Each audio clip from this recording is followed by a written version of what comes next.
নমস্কার বন্ধুরা, আজকে আমি একটা নতুন ভিডিও নিয়ে চলে এসেছি। আজকে আমি দেখাবো বাড়িতে কিছু ফুল দিয়ে আপনারা কিভাবে একটি ফ্লাওয়ার আর্ট করতে পারেন। এইভাবে ফুল দিয়ে আপনারা বাড়িকে সাজাতেও পারবেন।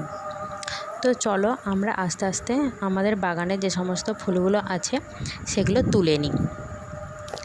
তো প্রথমেই তোমরা দেখতে পাচ্ছ আমি অনেক রকমেরই ফুল তুলেছি।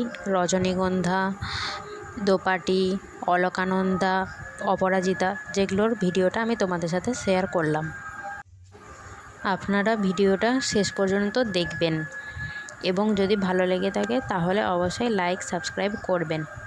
তো চলো বন্ধুরা, এরপর অলকানন্দা যে ফুলটা রয়েছে সেটা নিচের অংশটা আমি কেটে নিচ্ছি, যেটা ভিডিওতে আমি দেখিয়েছি। এরপর একটা জায়গা কেটে নিয়ে পাপড়িগুলোকে আমি আলাদা আলাদা করে কেটে নিচ্ছি। এরপর একটা কাগজের বোর্ডে আপনারা মেঝেতেও করতে পারেন। পাপড়িগুলোকে পরপর সাজিয়ে একটা সার্কেল করে নিলাম। এরপর একইভাবে দোপাটি ফুলগুলো ওর ভিতরে দিয়ে দেব। এরপর রজনীগন্ধা ফুল যেমনভাবে দোপাটি ফুল সাজিয়েছিলাম সার্কেল করে, তার মাঝে মাঝে দিয়ে দিয়ে যাব। আপনারা ভিডিও দেখলেই বুঝতে পারবেন। অবশেষে যে অপরাজিতা ফুলটা ছিল সেটা আমি দিয়ে দেবো মাঝখানে। এতেই আপনারা দেখতে পাচ্ছেন একটা খুব সুন্দর ফ্লাওয়ার আর্ট তৈরি হয়ে গেছে।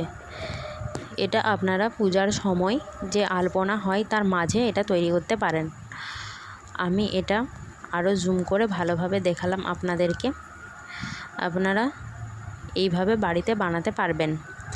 অবশ্যই ভিডিওটা লাইক এবং সাবস্ক্রাইব করবেন।